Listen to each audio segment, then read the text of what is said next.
Mencionar un poco sobre el tema de mujeres en la iglesia, ¿verdad? Y dentro del tema, como otras veces ya nos habíamos juntado a hablar de la cuestión, yo les propuse hablar del tema de mujeres y sinodalidad. Ustedes vieron que ahora hablamos mucho de sinodalidad con motivo del sínodo sobre la sinodalidad que va a tener lugar desde ahora hasta el 2023. Entonces, para, para un poco ponernos en clima con eso, bueno, yo preparé para ustedes una reflexión sobre el asunto y después abrimos un diálogo si a ustedes les parece bien. Yo, bueno, me llamo Marcela Mazzini, estoy casada, tengo 2 hijos, soy doctora en teología, soy profesora de teología y, bueno, entre otras cosas, más o menos, con eso creo que nos ubicamos. Bueno, les voy a compartir la pantalla, ¿puede ser? Muy bien. Entonces, tenemos aquí este tema de mujeres y experiencia de sinodalidad. Ustedes saben que desde que el Papa Francisco retomó este tema o sea, Pablo VI hace 50 años, 55 años ahora, instituyó la cuestión de los sínodos en la iglesia para charlar sobre temas que fueran importantes en la vida de la iglesia, sobre los cuales hubiera necesidad de hablar. Y desde entonces, desde el año 65, se vienen haciendo una gran cantidad de sínodos. El Papa Francisco arrancó su pontificado con uno, ya nomás cuando empezó su pontificado dijo, bueno, tenemos que hablar de temas de familia. Entonces, el primer sínodo que convocó fue el sínodo de la familia, después tuvimos el sínodo de los jóvenes, después el sínodo sobre Amazonia, y bueno, y ahora nos preparamos al sínodo sobre sinodalidad, que me parece un sínodo especialmente importante porque es un sínodo, a mi entender, de reforma de la iglesia, porque invita a vivir la iglesia de otra manera no por inventar una cosa nueva, sino pensando, queriendo, anhelando que la iglesia sea cada vez más parecida a lo que Jesús quiere de ella, ¿no? Más idéntica a sí misma en el sentido de aquello que está llamado a ser. ¿Vieron cuando nosotras hacemos cambios profundos y nosotros, creo que había algún varón por ahí, hacemos cambios profundos? A veces nos damos cuenta que experimentamos una gran autenticidad, porque ese cambio, en la medida en que es verdadero, que es coincidente con nuestras aspiraciones y con lo que llevamos dentro, nos lleva hacia una mejor versión de nosotros mismos, de nosotras mismas. Por eso el sínodo sobre sinodalidad apunta a eso. Bueno, vamos a hacer un breve recorrido sobre cuál fue el rol de las mujeres en el sínodo, en los sínodos, y eh, qué papel, ¿no? A la luz de este recorrido sinodal, eh, qué papel estamos llamadas a tomar en la iglesia. Muy bien. Entonces, el texto, ¿no? La exhortación posinodal de la familia, encontramos, bueno, también el tema me pega especialmente porque yo estuve en el sínodo de la familia y participé desde adentro, y bueno, una experiencia muy, muy linda, muy fuerte, con características. Conocí la iglesia desde un lugar donde no la había conocido nunca. En especial tuve esta experiencia de iglesia universal, ¿sí? Con realidades muy distintas y con situaciones que yo ni me imaginaba que existían. Y bueno, me ayudó mucho a abrir la cabeza y el corazón hacia otras maneras de vivir y de ser iglesia que son igualmente válidas que las que vivimos nosotros, ¿no? Bueno, pero el tema de las mujeres entonces en ese sínodo fue una denuncia entre la timidez y la osadía. ¿A qué me refiero? Bueno, en aquel sínodo participamos aproximadamente eh, 35 mujeres, y 2 testimonios de aquel sínodo nos hacen un poco pensar en una especie de quiebre, ¿no es cierto?, de distancia que hay entre los textos y la realidad de la iglesia. Porque la hermana Maureen Keller, que era una hermana que estaba ahí, hablando del instrumentum laboris, el instrumentum laboris es el texto con el cual se trabaja en el sínodo, ¿no? Se trabaja, vieron, cuando hacemos las consultas de todos los lugares del mundo, la gente de la Secretaría del Sínodo arma con todas esas conclusiones un instrumento de trabajo, un texto que tiene lo que reflexiona toda la Iglesia Universal sobre ese tema. Y a partir de ahí se empiezan a hacer cambios, ¿no? Cambios o aportes en la discusión del sínodo, ¿no? Entonces, ella, citando ese texto, dice que la familia debe infundir en las iglesias un sentido de pertenencia eclesial, un sentido del nosotros en el que ningún miembro se olvida y que todos deben ser alentados a desarrollar sus capacidades para realizar su proyecto de vida al servicio del reino de Dios. Hermoso, ¿no? Pero ella dice: pido a nuestros líderes de la iglesia que reconozcan cómo muchas mujeres que se sientan llamadas a ponerse al servicio del reino de Dios no encuentran un lugar en nuestra iglesia. A pesar de sus grandes dotes, no pueden llevar sus talentos a las mesas de toma de decisiones y de planificación pastoral. O sea, cómo esta aspiración de incluir a todos en la práctica, y por lo menos con el tema de las mujeres, no se estaría verificando según lo que dice esta hermana. Sigue la hermana: tiene que ir a otros lugares para estar al servicio. Tienen estas mujeres, ¿no?, que quieren participar como activamente y en la toma de decisiones. Tienen que ir a otros lugares para estar al servicio de la construcción del reino de Dios. En 1974, en el Sínodo sobre la Evangelización, en tiempo de Pablo VI, una de nuestras hermanas de su congregación, hermana Margarita María, fue una de las 2 monjas designadas por la Unión de Superiores Generales. Hoy, 40 años después, somos 3. O sea, que parece que mucho no se ha avanzado, ¿no? Bien. Luego está este otro testimonio de una historiadora, académica y periodista italiana que se llama Luchetta Scarafia, ¿no? Ella en ese momento era la responsable del suplemento Mujer, Iglesia, Mundo del Observatorio Romano. Cuando termina el sínodo, ella escribe un artículo en Vida Nueva, en esta revista que a lo mejor española que ustedes conocerán, contando un poco sus impresiones, ¿no? Y cómo ella se sentía la última de la fila, porque el aula donde se hacen los sínodos es como un anfiteatro y los laicos y en general las mujeres en particular estábamos como en la parte más alta, ¿no? Como en la última fila. Bien.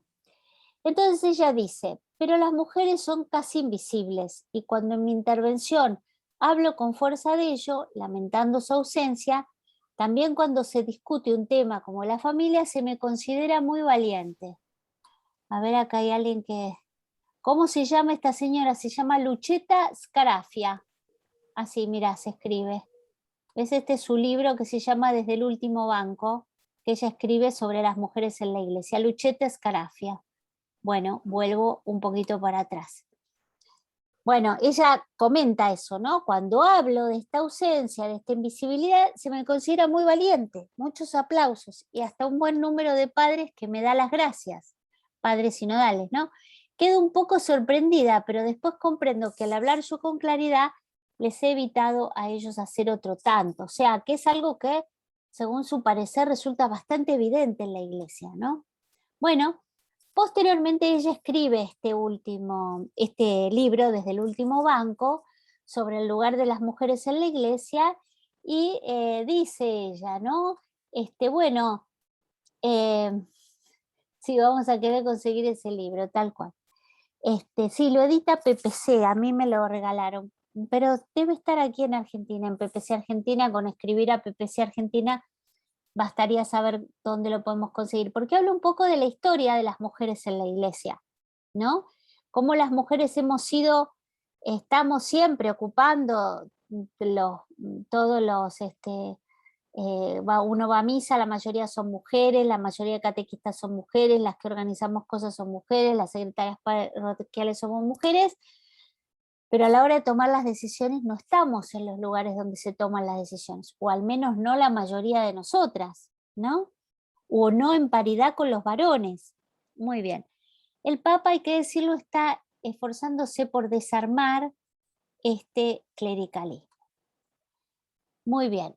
El número 54 de Amoris Laetitia da cuenta de esto, de este posicionamiento, y dice: la historia lleva la huella de los excesos de las culturas patriarcales. Estamos hablando de la exhortación posinodal Amoris Laetitia escrita por el Papa Francisco, donde la mujer era considerada de segunda clase.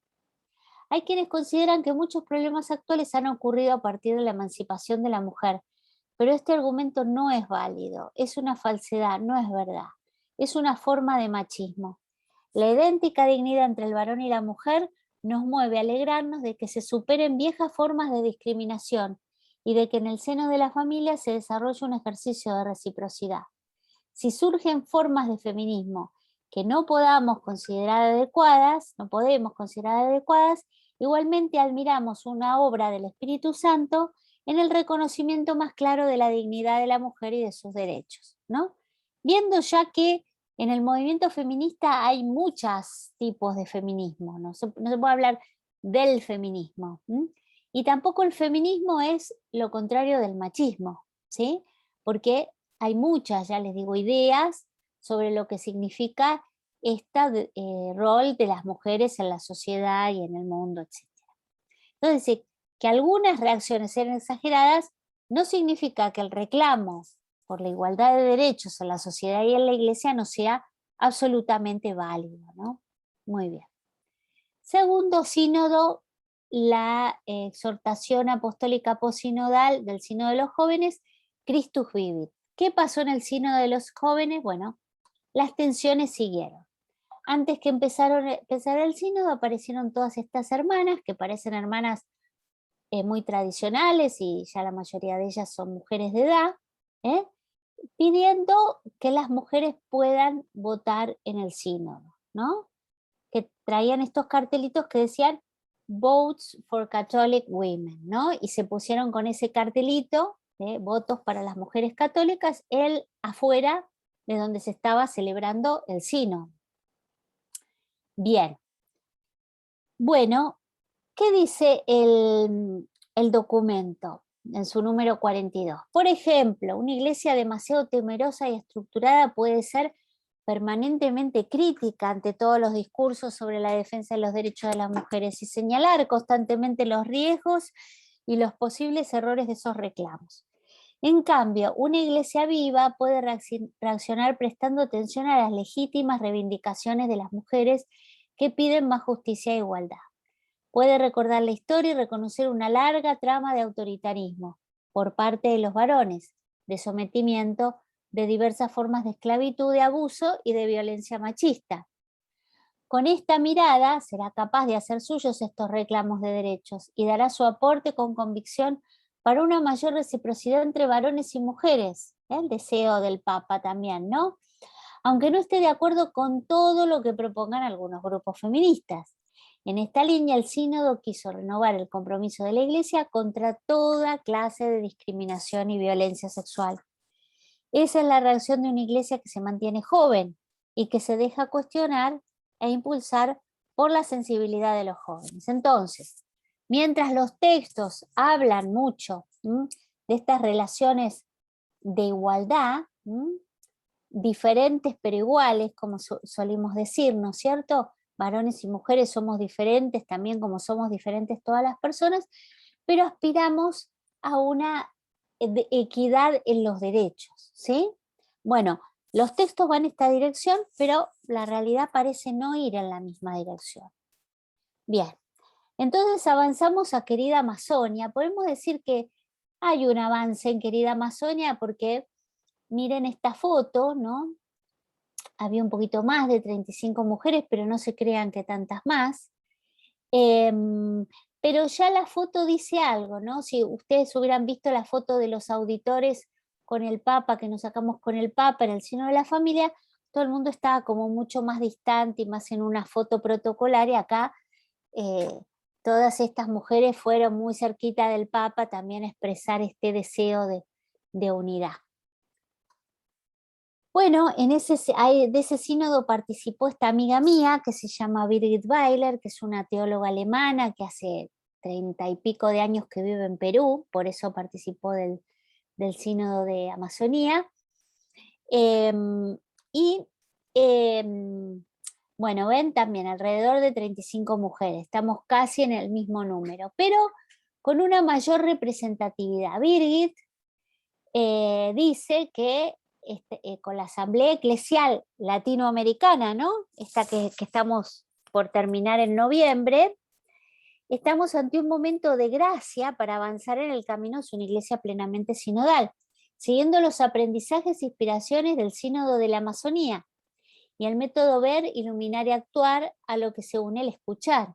En ese sentido, Birgit, la teóloga, ha destacado la creatividad en el proceso para facilitar que en diversos modos se recojan las voces de personas en las periferias, así como el esfuerzo del CELAM para que haya una representación proporcional en los diversos sectores de nuestra iglesia. O sea, parece haber voluntad, pero no estaríamos llegando a los resultados.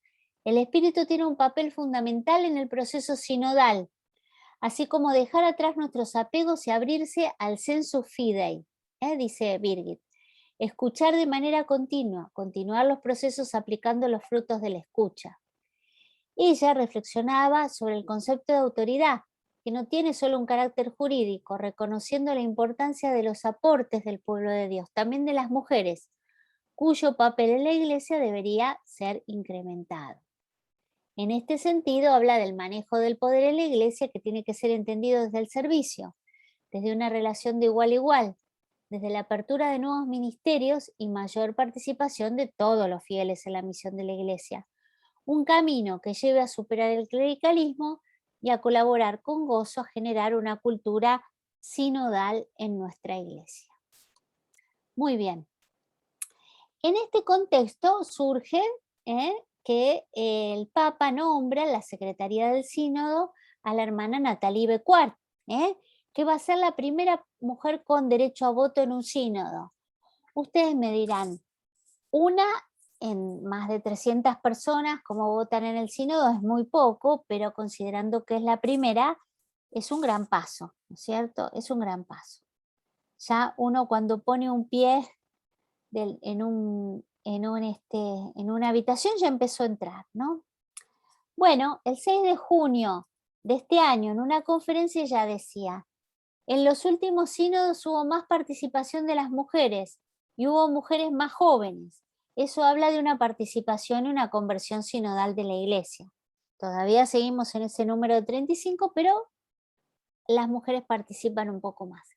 Esta conversión sinodal habla de una conversión misionera porque la sinodalidad es siempre misionera. Hay un lento cambio cultural, dice ella, que es compromiso de todos. Porque una iglesia sinodal es necesariamente una iglesia inclusiva, relacional y pluricultural. Una iglesia sinodal es una iglesia diseñada a imagen de la Trinidad. Bueno, entonces ella se pregunta, ¿cómo gestionamos la escucha y la corresponsabilidad de la diversidad y la diversidad, ¿no?, dentro de la iglesia?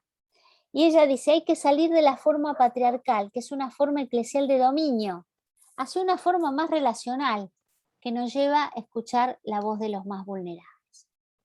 Bueno, y si nosotros tomamos el documento preparatorio del sínodo sobre la sinodalidad, cuya fase diocesana empezamos y que nos espera como punto final la asamblea ordinaria del 2023, la pregunta fundamental es, en una iglesia sinodal que anuncia el Evangelio, todos caminan juntos, ¿cómo se realiza hoy este caminar juntos en la propia iglesia particular? ¿Qué paso nos invita a dar el Espíritu para crecer en nuestro caminar juntos, ¿no? Entonces ahí invita a preguntarse sobre las experiencias, a leerlas en más profundidad y a recoger los frutos de esa lectura para compartir. Es decir, somos hoy capaces, con esto voy terminando, ¿no? Somos capaces hoy nosotros de caminar juntos, de caminar juntas, de incluir a los diferentes y sobre todo de incluir a las mujeres en la iglesia. parecería en los lugares de toma de decisión. Ya sabemos que no para hacer la misión de la Virgen ni para planchar los manteles, que eso lo hacemos hace muchos años, sino para realmente participar de una manera más incisiva, como sugiere el Papa Francisco en Evangelii Gaudium, ¿sí? Entonces, no solo cómo hacemos este camino juntos, sino qué pasos podemos dar para que este caminar juntos, porque esto de la inclusión de las mujeres no significa que vamos a echar a los varones, ¿verdad? Sino que vamos a hacer un camino común. ¿Cómo podemos hacer creativamente este camino común? Bueno, entonces a la sinodalidad decimos, vieron que el Papa repite mucho que iglesia y sínodo son lo mismo. Decir iglesia es decir sínodo. Sínodo quiere decir camino juntos, caminar juntas, ¿no? Entonces, esta manera de ser iglesia, qué cosas, qué articulaciones, qué cosas tenemos que revisar? Bueno, en la manera en la cual habitualmente vivimos y actuamos, pero también nuestras estructuras y los procesos con los que tomamos las decisiones, ¿no? Por ejemplo, ¿cómo se toman las decisiones en mi comunidad parroquial, en mi movimiento? El sacerdote y 2 personas más toman las decisiones del consejo parroquial, o realmente discernimos, oramos juntos, leemos la palabra, examinamos los espíritus, discernimos, dialogamos, nos escuchamos y luego tomamos la decisión. Parecería que esta instancia sería más cercana a la sinodalidad en la vida de la iglesia, ¿no? Muy bien, y ustedes se acuerdan que el Papa, dejo de compartir, ustedes se acuerdan que el Papa, en un discurso famoso que yo les recomiendo, búsquenlo en el sitio del Vaticano, que lo dio en medio del Sínodo de la Familia el 17 de octubre de 2015 sobre sinodalidad, él habla de la pirámide invertida, ¿no es cierto? La participación en la iglesia como la pirámide invertida. Tenemos que recordar que la iglesia hasta el Vaticano II fue de una modalidad bastante piramidal, con una pirámide tradicional, podemos decir. Y que el Vaticano II introduce 2 imágenes bíblicas potentes, que configuran el pensamiento del concilio, que son la imagen de cuerpo de Dios, de cuerpo de Cristo, y la imagen de pueblo de Dios. 2 imágenes mucho más circulares, 2 imágenes mucho más inclusivas, 2 imágenes multivariadas, digamos, ¿no? Y aplicadas a la del pueblo, multiculturales, porque es un pueblo en medio de los pueblos, el pueblo de Dios. Bien, con gente tomada de todos los pueblos, ¿no es cierto? Bien, esta es la idea, ¿no es cierto? De una circularidad y de una inclusividad mayores. Muy bien, y acá, acabados mis 20 minutos, termino y bueno, y después quedamos abiertas, después que le escuchemos a María,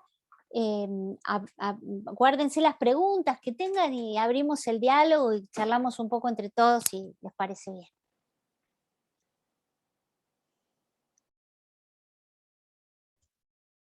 Muchas gracias, Marcela.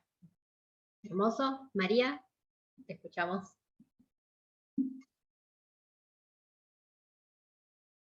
Estás muteada, María. Tenés que desmutearte. ¿Qué tal? Buenas tardes a todas. Algunas chicas. Ahí te veo, Nelson. ¿Cómo estás? ¿Cómo andás? ¿Todo bien? Bueno. Mi nombre es María Elena. Soy de Temperley, de la parroquia Corpus Christi. Soy profesora de Ciencias Sagradas del profesorado Pedro Goyena y licenciada en Teología Sistemática en la facultad, en la UCA. Y estoy haciendo la maestría en Biblia.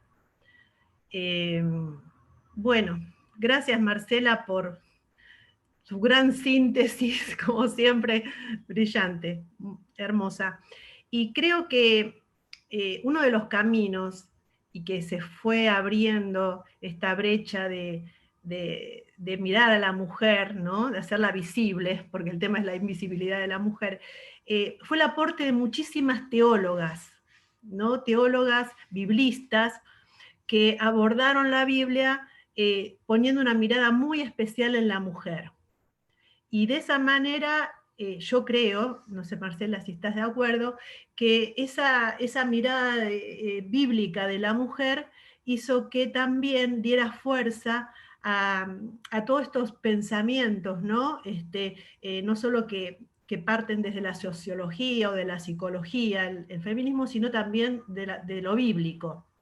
Y entonces esa fue mi inquietud, y hace 2 años que estoy realizando un curso sobre las mujeres en la Biblia, y me gustó a mí empezar desde las mujeres en el Antiguo Testamento, solo las mujeres que están en el capítulo 1 de Mateo, en la genealogía de Jesús de Mateo, donde figuran 4 mujeres, ¿sí? Figuran estas mujeres en donde cuando uno lee esta genealogía pasan inadvertidas prácticamente, ¿no? Entonces, fue mi intención darles luz en este curso, es Tamar, Rahab, Ruth y Betsabé. En la genealogía de Jesús sí no aparece el nombre de Betsabé, sino la mujer de Urías. Pero uno buscando en el Antiguo Testamento la encuentra. Y allí vemos las historias de estas mujeres muy valientes, desde lugares diferentes totalmente. Todas las mujeres estas eran paganas, no eran judías. Y también aparece, por supuesto, María, ¿no? Al final de estas mujeres. Las 5 mujeres aparecen en la genealogía.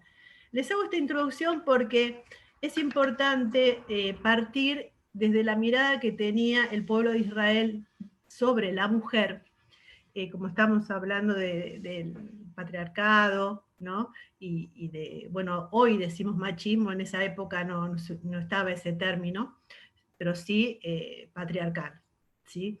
Entonces, viendo esta mirada sobre cómo se la consideraba a las mujeres en esa época, podemos ver el gran cambio revolucionario que provoca la llegada de Jesús. Y a partir de allí empezamos a estudiar diferentes encuentros que tiene Jesús con mujeres. Y hoy les propongo leer un texto, es el texto de Marcos.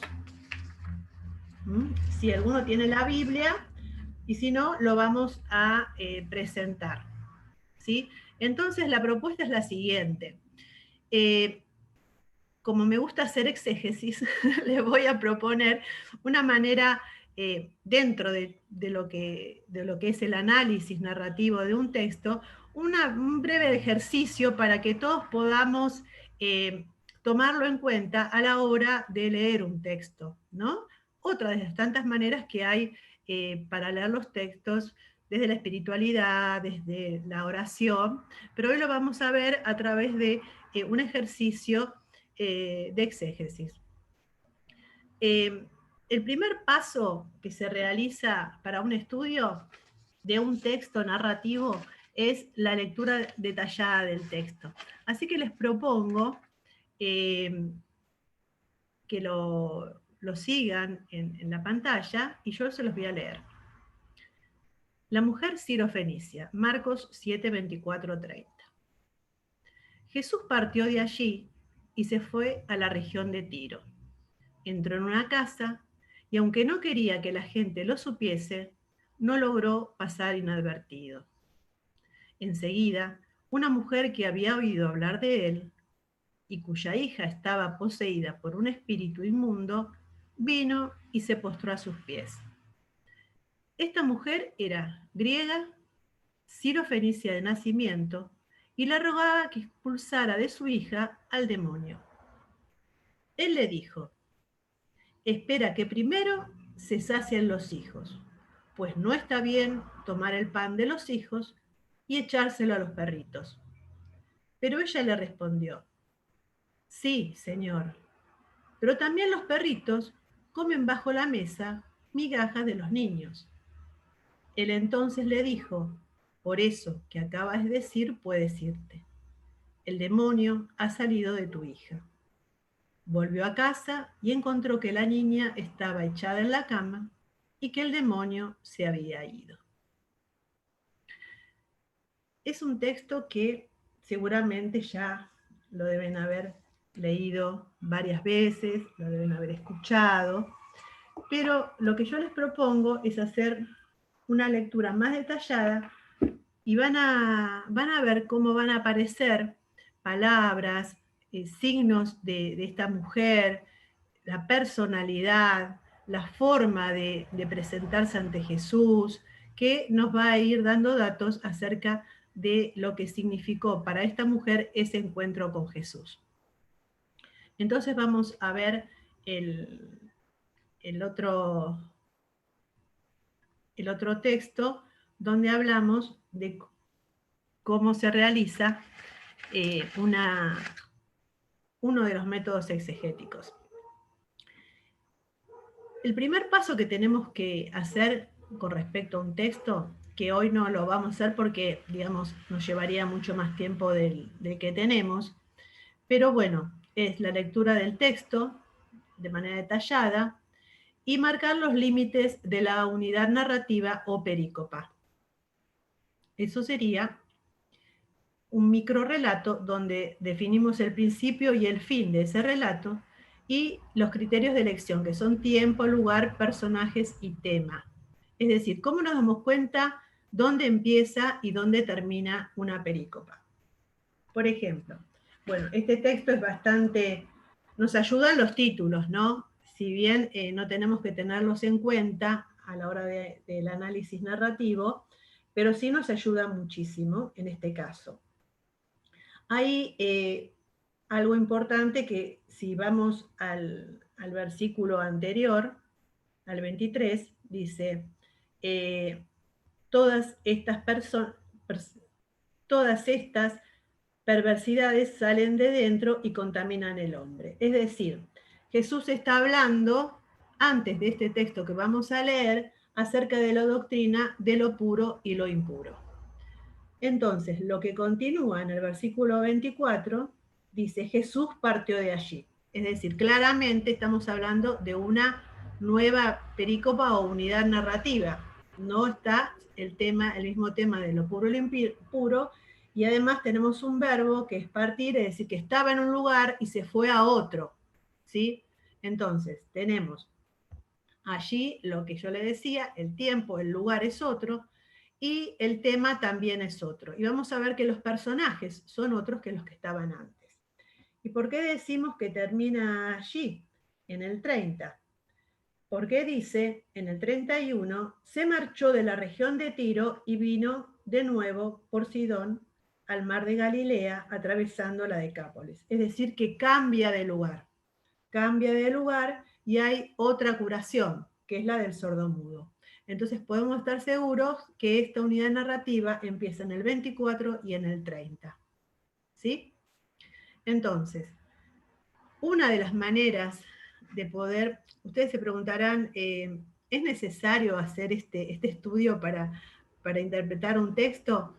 Bueno, van a ver que de la manera que lo vamos a ir viendo, van a ir descubriendo que nos podemos meter más en el texto y encontrar muchos detalles que nos van a ser muy útiles. Bueno, vamos a ver un tipo de estructura que se llama quinaria. Tiene 5 pasos, ¿sí? Siempre estamos hablando de un análisis narrativo, ¿no? Tomar el texto tal cual está escrito, es decir, no vemos su historia, no vemos aquí las traducciones, todo eso lo dejamos de lado, sino es un análisis literario, podría decirse, ¿no? Narrativo. Entonces, en todo texto narrativo hay una situación inicial, ¿sí? Es decir, algo de base que es como la introducción, ¿no? A lo que se va a desarrollar. Después hay un nudo, que es el elemento desencadenante del relato que introduce la tensión narrativa. El nudo, es decir, es lo importante, puede ser un conflicto, una enfermedad, algo que se presenta en el texto y que va a tener que tener una resolución. Luego viene la acción transformadora, que es el resultado de la acción que cambia la situación inicial. Es decir, algo sucede, los personajes hacen algo con respecto a eso que estaba en el nudo, que desencadena diferentes acciones. Esas acciones son, en este caso, la de la mujer y la de Jesús. Luego hay un desenlace, ¿no? Donde allí está la acción transformadora, es decir, donde se suprime esa tensión narrativa. Y hay una situación final, que es el nuevo estado adquirido por el sujeto a causa de la transformación. ¿Sí? Después, cuando participemos, vamos a aclarar todas las dudas que puedan llegar a tener. ¿Sí? Y de esta manera lo estoy haciendo con esta presentación para que ustedes lo puedan leer claramente. Así que bueno, volvamos al texto, entonces. Si pueden ponerlo.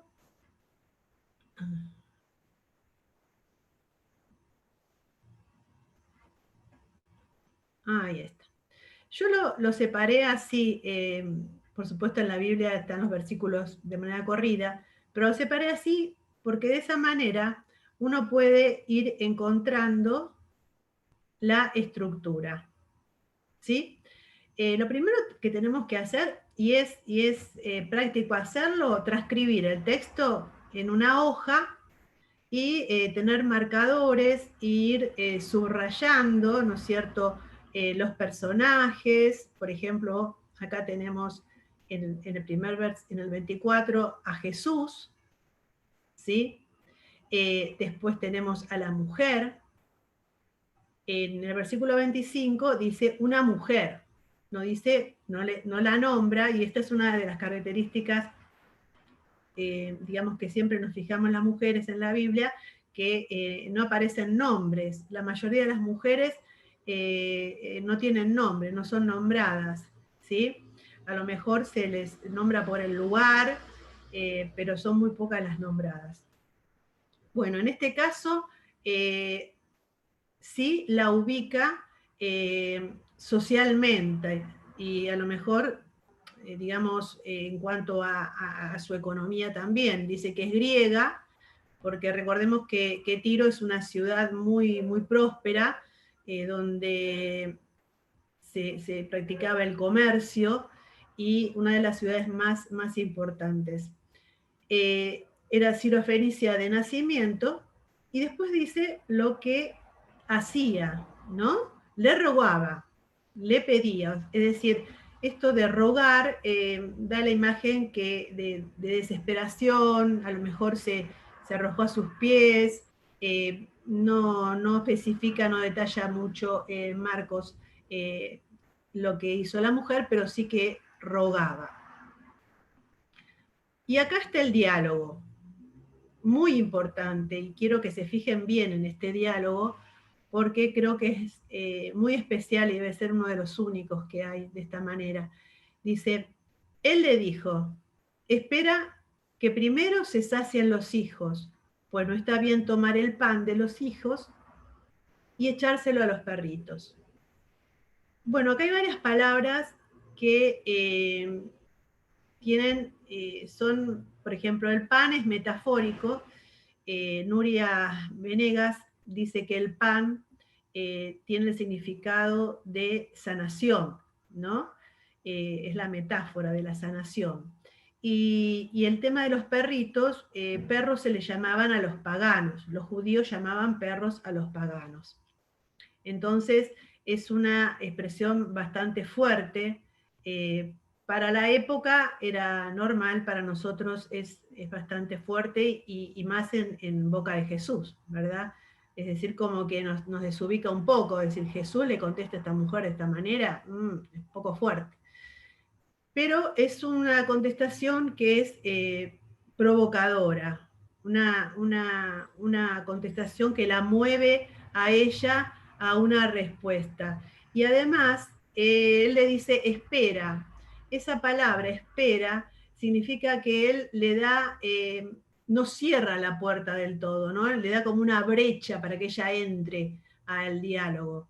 Y ella le responde, sí señor, pero también, lo llama señor, pero también los perritos comen bajo la mesa migajas de los niños. Entonces, esta forma de contestar a Jesús, ¿no? Que fue astuta, inteligente, ¿no? Porque no se enojó, no lo contradijo, sino que aseveró que sí, que es verdad, que para los hijos de Israel, ¿no? Él se estaba refiriendo que su mensaje del reino era para los hijos de Israel. Sin embargo, ella dice que también los perritos, o sea, ellos comen de las migajas, que con eso le basta a ella, digamos, con lo poquito que Jesús le dé, ella sabe, tiene fe que va a causar la sanación que espera para su hija. Él entonces le dijo, por eso que acabas de decir, puedes irte. El demonio ha salido de tu hija. Volvió a su casa y encontró que la niña estaba echada en la cama y que el demonio se había ido. ¿No? Entonces, tenemos dos aspectos importantes. Primero, que Jesús pasa la frontera, es decir, de Israel se va a Tiro, va a un lugar de paganos, empieza a hacer su mensaje universal, ¿sí? Él va a buscar, sí, a los hijos de Israel dispersos, pero atraviesa ese espacio, ¿no? Y la mujer también pasa la frontera, porque le habla a un judío, ¿sí? Recordarán que, bueno, los judíos y los samaritanos, los paganos, o sea, no se hablaban porque los judíos consideraban que era contaminarse hablar con un pagano.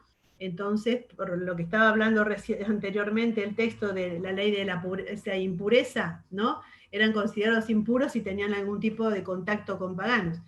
Y ustedes recordarán que todas las situaciones de milagro, los relatos de milagro, Jesús toca a un leproso, toca a un ciego, todos impuros, toca a mujeres, menstruantes, es decir, él va más allá de esta ley de pureza e impureza.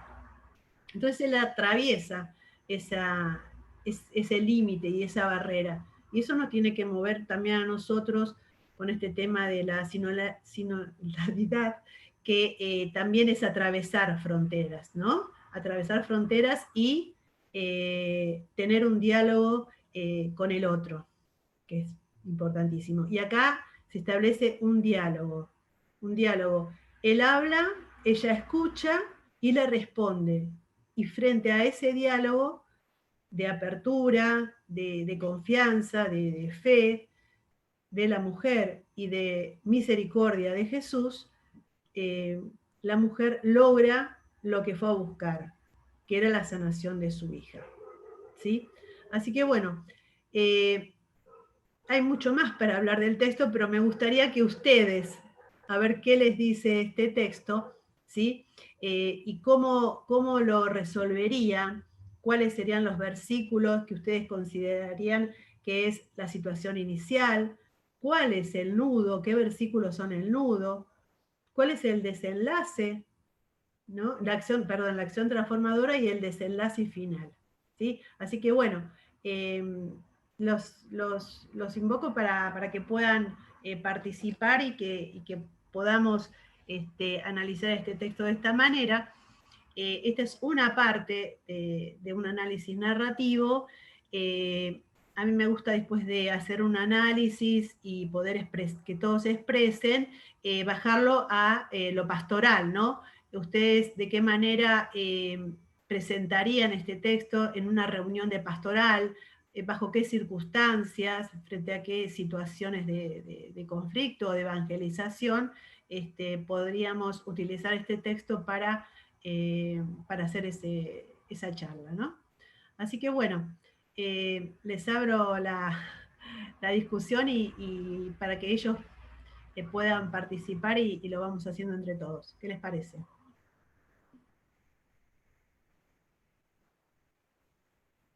los que quieran participar, es así, ¿no? Levantan la manito y les saca el mute.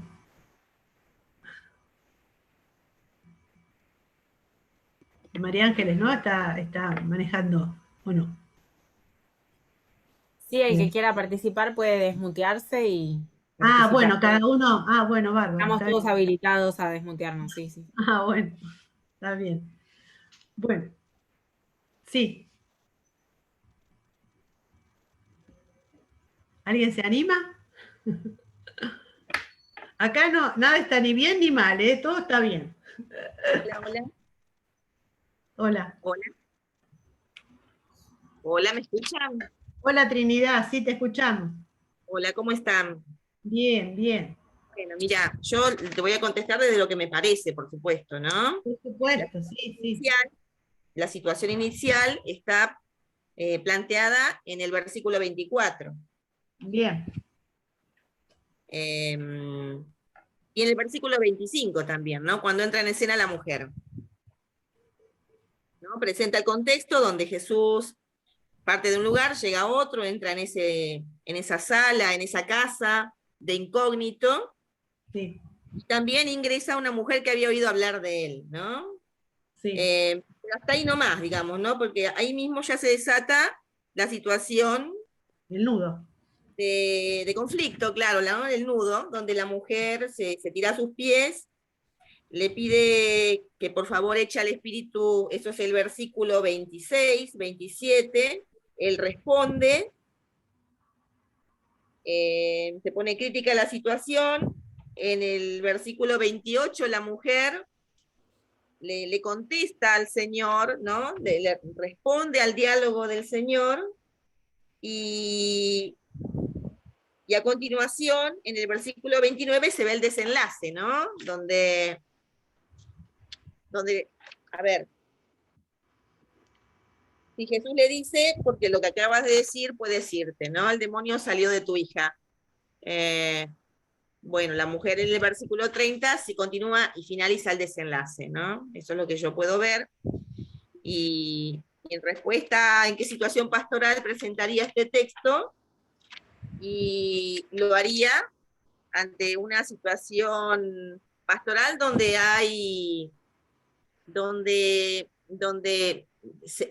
yo pueda observar que hay competencia entre los miembros de un grupo, competencias internas, luchas por el poder, donde hay inclusive, no sé si hablar de discriminación, ¿no? De los que están más, de los que tienen poca fe, ¿no? Que tienen poca formación, o de aquellos que piensan distinto simplemente, ¿no? Que por pensar distinto, otros hermanos o miembros de la comunidad los marginan, ¿no? Simplemente por pensar distinto en torno a una situación, o porque son los nuevos, Claro. ¿no? Sí, sí, sí. O porque son realmente los que están equivocados, porque una persona puede tranquilamente estar equivocada, pero bueno, Dios nos invita a la paciencia, a la caridad, ¿no? Bueno, eso es para reflexionar y ver la actitud de Jesús frente al otro, ¿no? Que en esa situación, lógico, la mujer era un perro, su hija era otro perro, ¿no? Dentro de esa cultura, por supuesto, pero el Señor no por eso la privó de la caridad, de la misericordia, sino que al contrario, ¿no? Bastó con que creyese y lo reconociese como el Señor. Bien, Bueno, gracias Trinidad. Bueno, ¿alguien más quiere compartir su pensamiento, su estructura? ¿Tienen alguna duda? Yo, sí.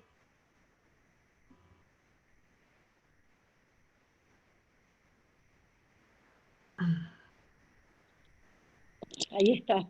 Ahí está.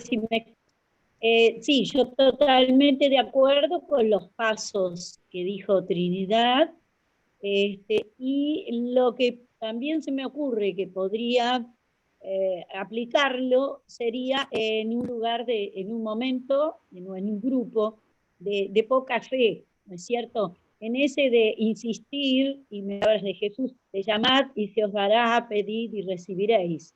O sea, insistir en el pedido a Dios, que muchas veces no tenemos a la primera de cambio la solución a los problemas, ¿no? Sino que tenemos que continuar con el pedido, y que si es para bien, Dios lo dará. Este texto, por otro lado, a mí me chocó mucho, muchas veces, porque suena muy agresivo, ¿no? Las palabras de Jesús. Cómo la trata de perro, de animal y demás. Pero no sé si hasta qué punto Jesús habla de esa manera para provocar en la mujer un nuevo pedido y probar su fe. Nada más. Bien, gracias, gracias. A mí me aparece un número, pero me llaman Kitty. Bueno, muy bien. ¿Alguien más quiere participar? ¿Sí? ¿Qué rasgos ven en la mujer? ¿Qué características que le llame la atención? Piensan que las mujeres no hablaban con hombres, no discutían, no tenían voz. Sin embargo, esta mujer se atreve, ¿no? Movida por la desesperación de la enfermedad de su hija, por la pérdida de la vida de su hija y de su propia vida, la mueve esto de llegar hasta, y no sabemos si fue dentro de la casa o fuera de la casa, ¿no? Porque Jesús entró a la casa y después aparece la mujer, o sea, no sabemos si tampoco ella irrumpió también en la casa, se metió en un ámbito privado para rogarle a Jesús. Esto sería aún más atrevida, ¿no? Su manera de actuar frente a la situación que vivía. Si alguien más quiere comentar, sí. Yo. Hola, sí. A mí otra vez Trinidad. A mí en cambio, ¿no? Este texto, ¿no? A mí siempre me encantó. Es uno de los textos que más me gustó. También está el de la mujer junto al brocal del pozo, ¿no? El de la samaritana, ¿no? Ese también es bellísimo y es muy intenso, ¿no? Muy enriquecedor. Pero bueno, acá este versículo confirma algo que yo pienso desde mi experiencia, ¿no? Con mi esposo tenemos 6 hijos. Uno de ellos falleció. Y bueno, hoy están con nosotros en esta tierra por poco tiempo los otros 5, ¿no? Y hay algo que el Señor potenció en mí, que yo creo que es un poder, ¿no? Es un poder muy grande que el Señor me dio y que nos da a todas las mujeres, que es el poder de ser madres. Y esta mujer cananea, esta mujer pagana, esta mujer, sí, no es cananea, es fenicia, sirio-fenicia, fundamentalmente es madre, ¿no? Y tener ese poder de ser madre es lo que a ella la lleva a ser humilde, ¿no? Y a luchar y a atreverse sobre todo a pedirle al Señor algo que sabía que nadie más le podía dar, ¿no? Entonces cuando ella, el ser madre, ¿no? Que es un regalo de Dios, que hoy en nuestra cultura se ve como una carga, ¿no? Inclusive hasta algo de lo que hay que liberarse. El Señor en realidad reconoce y le da ese poder para que se interceda por su hija, ¿no? Eso es maravilloso. Eso sobre todo. Bien. Bueno, con respecto a la estructura que vos dijiste, Trinidad, yo hay algo que tengo que corregirte, ¿sabes? La situación inicial sí es el versículo 24, y el 25 ya empieza allí el nudo. ¿Por qué? Porque tenemos enseguida una mujer, enseguida, es decir, esa manera de iniciar, es decir, que está cambiando, hay un tiempo que cambia, ¿sí? Tenemos que tener en cuenta eso, los verbos y los movimientos. Entonces acá dice, enseguida, una mujer que había oído hablar de él y cuya hija estaba poseída ya está presentando, o sea, ya está el nudo, el conflicto, la enfermedad, estaba poseída por un espíritu inmundo, vino y se postró a sus pies.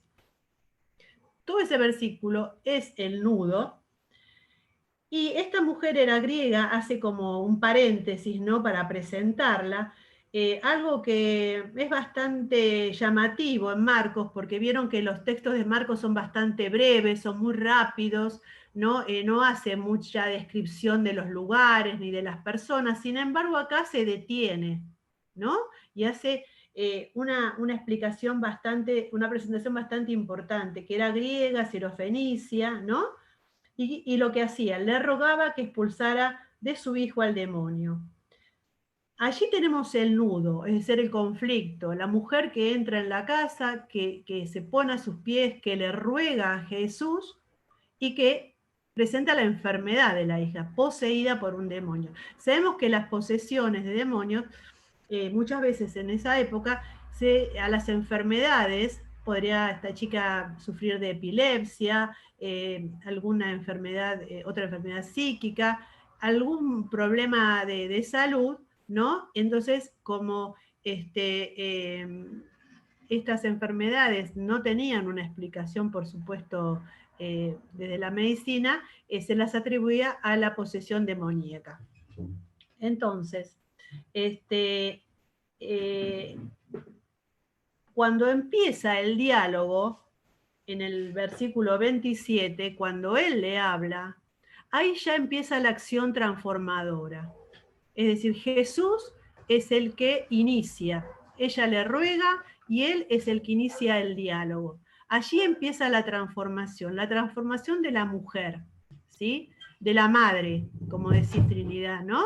Ese dolor, esa angustia, eso que vuelca en Jesús, no continúa con un llanto ni rogándole, sino que ella se detiene frente a lo que le dice Jesús y puede razonar y puede contestar, ¿no? O sea, no sigue con el llanto y rogándole, sino que se planta, por así decir, ¿no? Entonces, en el 27 le dice, él le dijo, espera que primero se sacien los hijos, pues no está bien tomar el pan de los hijos y echárselo a los perritos. Y ella le contesta, sigue la acción transformadora, sí, señor, pero también los perritos comen bajo la mesa migaja de los niños. ¿Sí? Ese diálogo es el que transforma a la mujer. Ese dolor, esa angustia, ese rogarle a Jesús a través del diálogo. Por eso creo que este texto también es muy importante en situaciones de conflicto donde hay falta de diálogo, falta de intercambio de ideas, como bien decía LGK9, no me acuerdo el nombre, que muchas personas les cuesta expresarse o no respetan las opiniones de los demás. Y me parece que es un texto donde invita al diálogo, a pesar de que parezcan palabras bruscas la de Jesús. Y el desenlace es el 29, donde él dice, por eso que acabas de decir, puedes irte. Es decir, por lo que ella dijo, no porque se echó a sus pies, no porque le rogó, no por su angustia, sino por lo que ella dijo. Es decir, decir la palabra, o sea, expresar esas palabras. La mujer pudo verbalizar su dolor, pudo verbalizar su angustia, pudo convertirla en palabras. Y esas palabras fueron las que hicieron que Jesús actuara y esa niña fuera sanada. ¿Sí? María. Sí. No solamente verbalizó su angustia, sino que lo reconoció como Señor. Sí, además, por supuesto. Aceptó su autoridad, le dijo, sí, Señor, ¿no? O sea, no solamente le dio, sino que el reconocer al Señor como el Señor es lo que le permitió a Jesús, o sea, es la fe de la mujer, es la herramienta, la vía por la cual Jesús le sacó el demonio concretamente a su hija. O sea, y también tengo que corregirte, perdóname que haga esto, yo no tengo ningún tipo de información, pero no, o sea, ahí no es cualquier persona de la enfermedad de la hija. El demonio salió y dijo, salió de tu hija. O sea, no le dijo, tu hija se curó psíquicamente o su enfermedad sanó. Le dijo, el demonio salió de tu hija. El mismo Señor es el que sacaba a los demonios, porque el demonio existe y el Señor luchó con el demonio, y hoy nuestra lucha es fundamentalmente no con enfermedades físicas o psíquicas, es contra el demonio. Y eso hay que dejarlo bien claro, ¿no? Porque desconocer que el demonio existe es el principio de la negación de Dios, ¿no? O sea, ahí hay un riesgo, así que fíjate cómo yo resalto ahí fundamentalmente, y me gustaría que vos también lo hagas, que la mujer no solamente le dio el dolor, le dijo, le confesó su dolor y angustia, sino que lo reconoció como Señor. Eso es fundamental, ¿eh?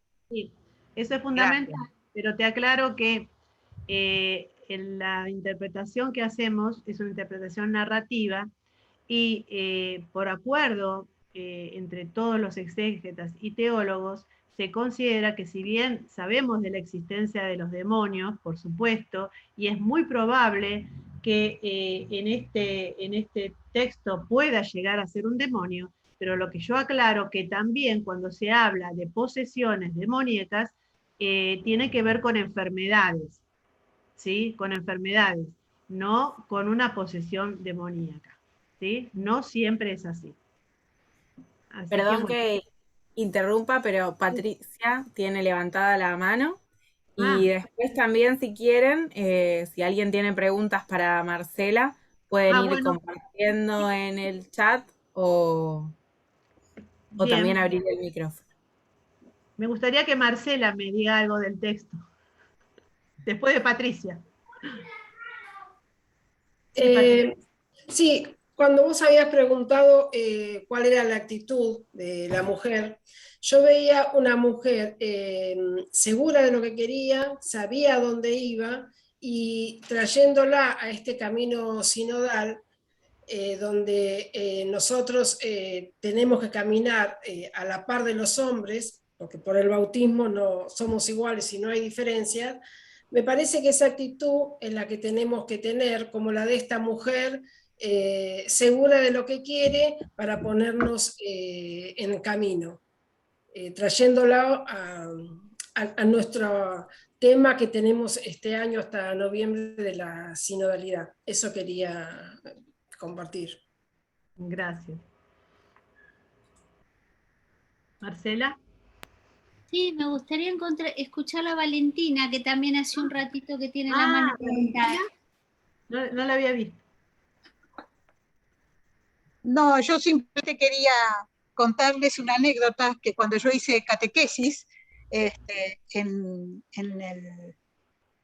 acá en Lomas de Zamora, el sacerdote que nos dio la materia Nuevo Testamento, nosotros le dijimos, no sé en qué momento estábamos leyendo algo del Nuevo Testamento, y salió esto del diablo, ¿no? Y le dijimos, bueno, porque el diablo existe y hay que tener cuidado. Que yo digo, no, el diablo no existe, decía él. Digo, padre, no puede ser, todas las que estábamos le decíamos, padre, no puede ser que niegue una cosa tan... ¿Cómo va a decir que el diablo no existe? No, el diablo no existe, porque si yo digo que el diablo existe, ya el diablo está influyendo en mí. Así que el diablo no existe, dijo. Eso es lo que le quería contar. Está bueno. Negarlo. Bien. Bueno, no, la verdad que sobre exégesis no sería por ahí la idea conversar, ¿no? Un poquito ver a ver cómo podemos traer este tema, lo que estamos conversando sobre el lugar de las mujeres en la iglesia, o sea, cómo les parece que este texto ilumina el proceso que estamos viviendo. Me gustaría que a lo mejor conversáramos un poco sobre eso, porque el texto es riquísimo y tiene muchos lugares para explorar, ¿verdad? Pero bueno, tal vez sería lindo mirar un poco esto en nuestra realidad, cómo ilumina nuestra realidad. Por ahí, María, nombraste también a las mujeres de la genealogía de Jesús, bueno, como esto, qué significa, qué significado tiene, o lo que nosotros quisiéramos decir, ¿no? Al respecto. A ver, Liliana dice si la leemos. Sí, te leemos. Liliana, ¿querés decir algo? A ver, dice, El momento de la atención a la respuesta de Jesús y la respuesta inteligente, segura, certera de la mujer reconociéndose perro, le da la razón, pero no renuncia a su derecho a acceder a la gracia. Está bien. Perfecto, no podés leer, estás en el trabajo. Muy bien.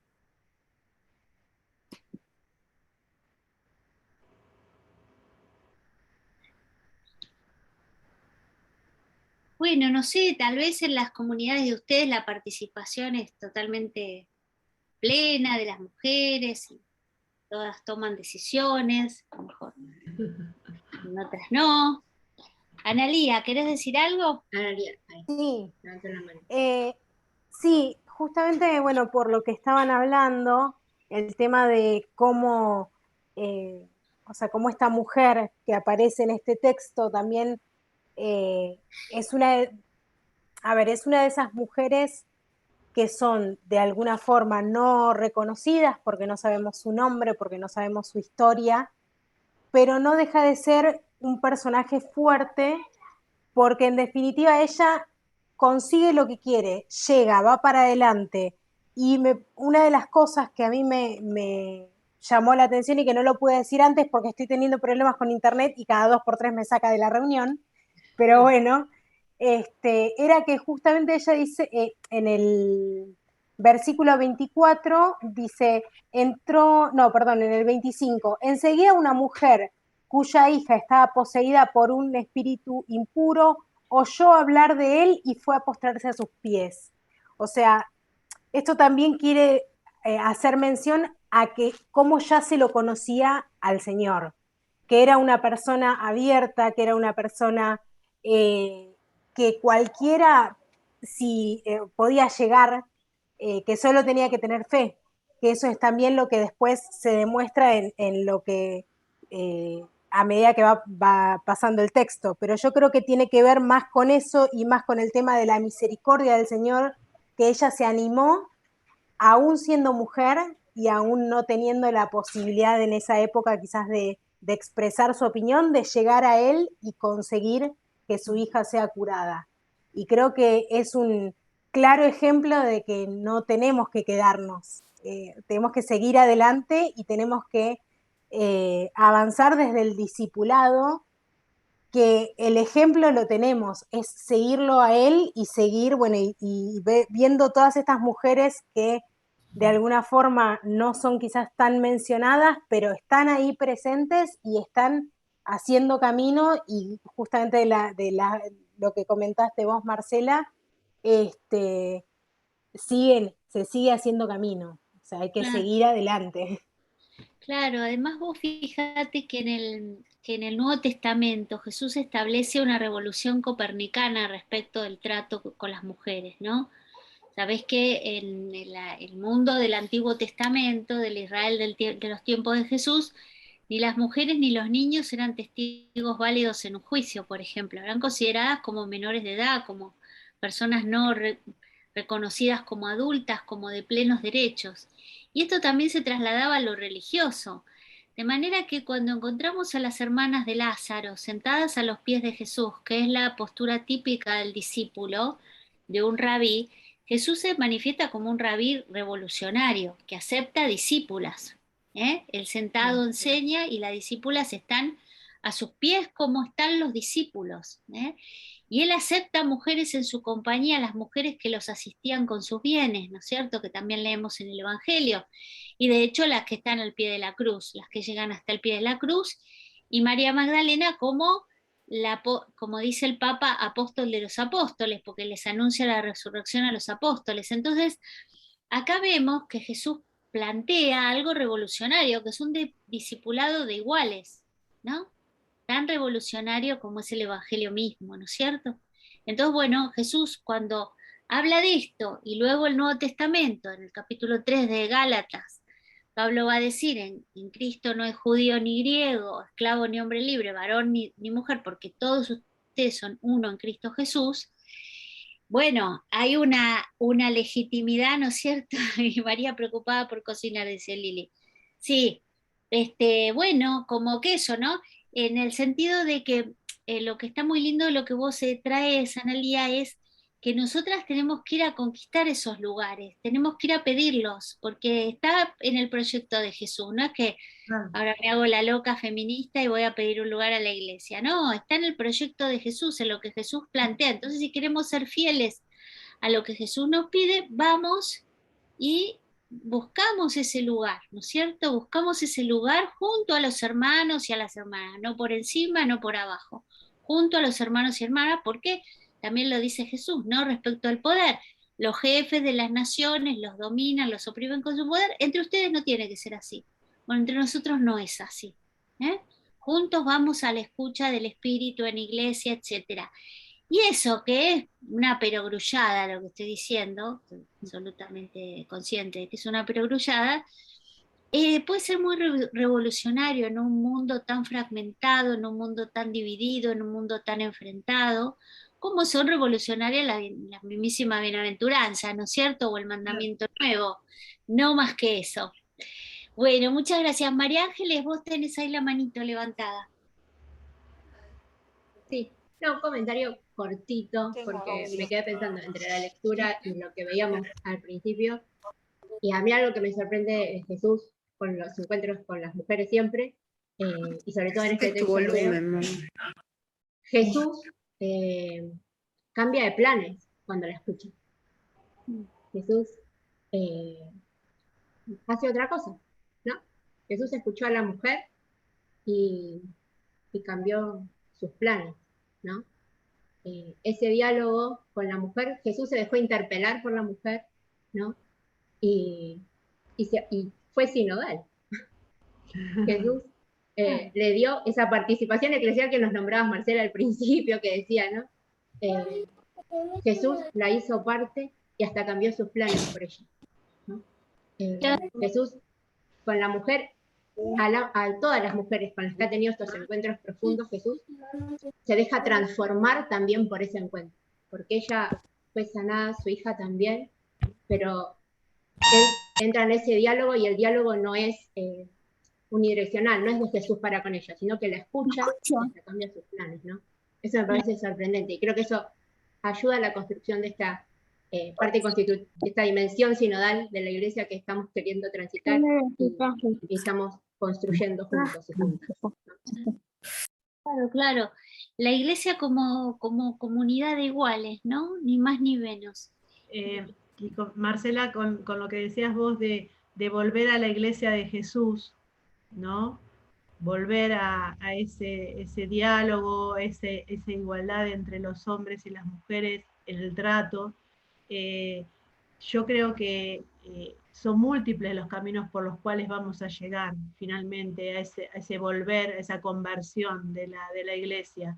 Y el trabajo que hacen ustedes desde lo pastoral es muy importante y también, como por supuesto, siempre yo con la Biblia, pero la Biblia como fundamento, ¿no?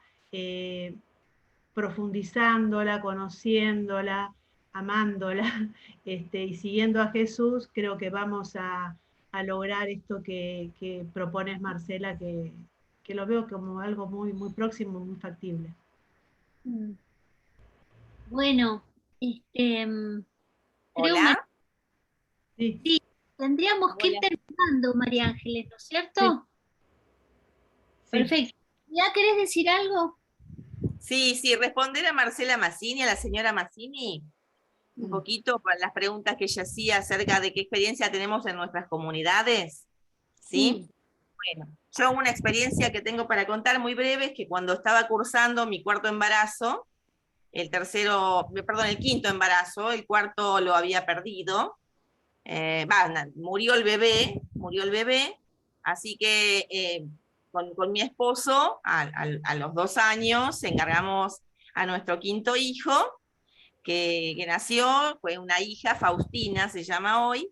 Bueno, pero ese embarazo yo lo cursaba con mucho miedo, ¿no? Miedo a que pasara lo peor, y a mí mi comunidad, ¿no? Donde hay mujeres, pero también hay hombres, en oración me fortalecieron en la maternidad y en la certeza de que Dios lleva los hilos de mi vida, y me ayudaron a vivir con fe ese embarazo, ¿no? Y con respecto a cómo, al texto, ¿no? Propiamente dicho, cómo me llega a mí me anima a esto, ¿no? A reconocer que mi lugar como el lugar de la mujer que Jesús plantea dentro de la iglesia es un lugar muy importante, ¿no? Porque como bien dice Marcela, Jesús reivindicó a las mujeres, ¿no? ¿Cómo nos reivindicó? Y bueno, en este caso de esta mujer a través de su maternidad, a través de la oración, ¿no? Porque el diálogo de la mujer con Jesús fue lo que hoy llamamos nosotros oración, y a través de esa oración el Señor le dio a la hija su misericordia, ¿no?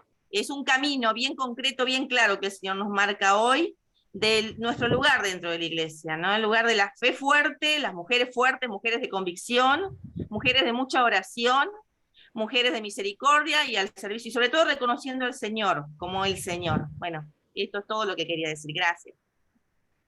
Gracias, mi vida. Bueno, muchas gracias. Sí. Muchas gracias. Vamos a ir cerrando.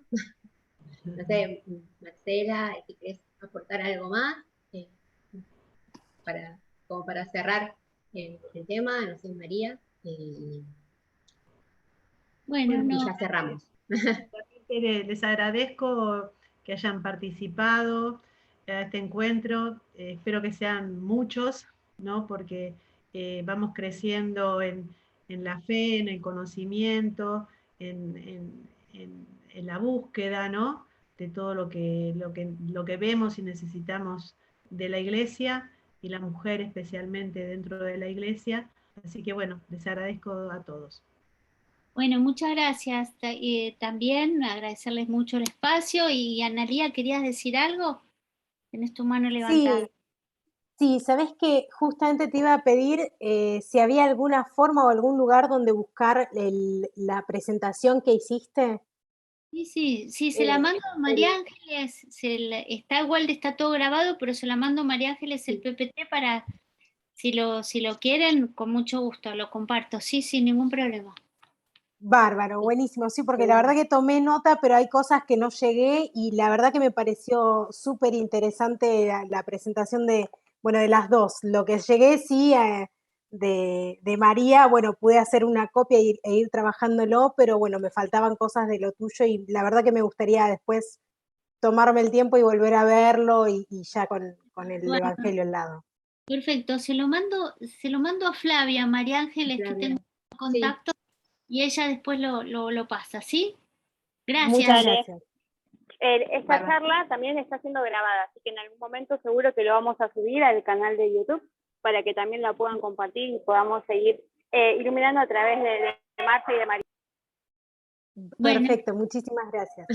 Muchas gracias. Bueno, muchísimas gracias, María, muchísimas gracias, Marcela. Estamos agradecidas de corazón este camino sinodal que seguimos construyendo juntas y juntos.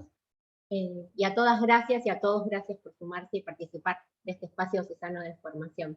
¿Sí? Y los esperamos en nuestro próximo encuentro. ¿Sí? Bueno, que tengan muy buenas noches. Muy buenas noches, hasta luego. Gracias. Muchas gracias a todas. Gracias, muchas gracias. Muchas gracias. Adiós, muchas gracias. No, gracias. Hasta luego. Empezamos.